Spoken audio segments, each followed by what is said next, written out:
সুপ্রিয় বন্ধুগণ, আপনারা নিশ্চয় দেখতে পাচ্ছেন ড্রোন হামলার পর বিমানবন্দর থেকে ধোঁয়ার কুণ্ডলী উঠতে দেখা যায়।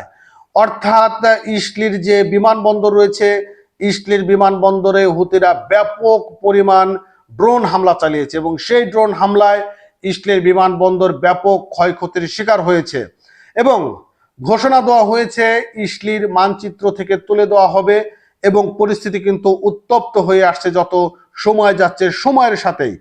আর ইরান ইসলির উপরে আবারও বিমান হামলা চালাতে পারে, ক্ষেপণাস্ত্র হামলা চালাতে পারে, এমনই কিন্তু আবারও প্রশ্ন উঠে আসছে এবং ইসলিও কিন্তু তারা ঘোষণা দিয়েছে তারা যে কোনো মুহূর্তে ইরানের উপর বিমান হামলা চালাতে পারে। তার মানে মধ্যপ্রাচ্যের যুদ্ধ কিন্তু দিন দিন আরো অনেক পরিমাণ বেড়ে যাচ্ছে, পরিস্থিতি নিয়ন্ত্রণের বাইরে চলে যাচ্ছে। বন্ধুরা, আপনার কালবেলা পত্রিকায় নিশ্চয়ই হেডলাইন দেখতে পাচ্ছেন, ড্রোন হামলায় কাঁপলো ইসলির বিমানবন্দর। চলুন আমরা আজকে বিস্তারিত ভিডিওটি দেখে আসি। আর আপনি কোথা থেকে দেখছেন অবশ্যই কমেন্ট করে জানাবেন আর আমাদের চ্যানেলটি সাবস্ক্রাইব করতে ভুলবেন না। বন্ধুরা, দখলদার ইসলির দক্ষিণাঞ্চলে ইলাতের রামন বিমানবন্দরে ড্রোন হামলা চালিয়েছে হুতি যোদ্ধারা এবং রোববার ইয়েমেনের ভূখণ্ড থেকে এই ড্রোন ছোড়া হয়।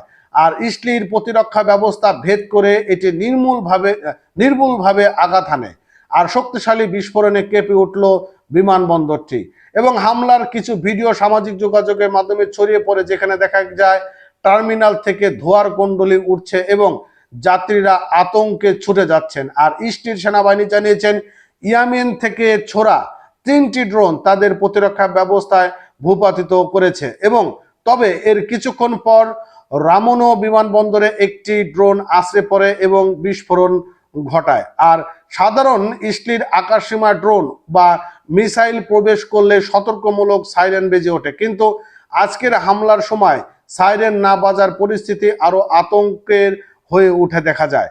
আর বিমান বাহিনী এই তদন্ত করছে কেন সাইরেন কার্যকর হয়নি এবং ড্রোনটি কিভাবে প্রতিরক্ষা ব্যবস্থা ফাঁকি দিতে সক্ষম হলো।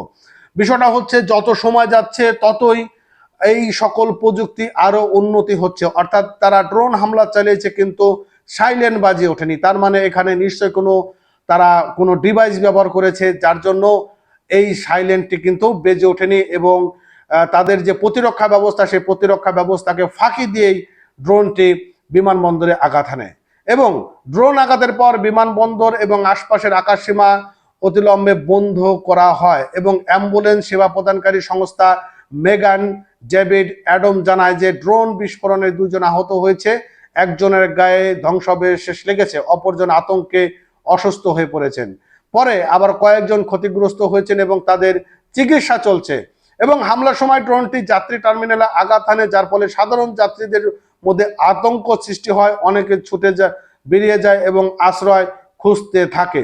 আর বিশেষজ্ঞরা বলেছেন যে এই সময় এই হামলা ইসলির দক্ষিণাঞ্চলের যে বিমানবন্দরগুলো নিরাপত্তা ব্যবস্থা পূর্ণ বিবেচনায় প্রয়োজনীয়তা বৃদ্ধি করেছে এবং তারা আরো জানিয়েছে হুতিরা উন্নত প্রযুক্তি ব্যবহার করে হামলা চালাচ্ছে, যা আঞ্চলিক নিরাপত্তা পরিস্থিতি আরো জটিল করে তুলছে। অর্থাৎ আমরা জানি যে ইসলি তারা প্রযুক্তিতে সেরা, কিন্তু এখন হুতিরাও কিন্তু তারা প্রযুক্তির দিকে এগোচ্ছে এবং তাদের যে প্রতিরক্ষা ব্যবস্থা রয়েছে সেটাকেও ফাঁকি দিচ্ছে।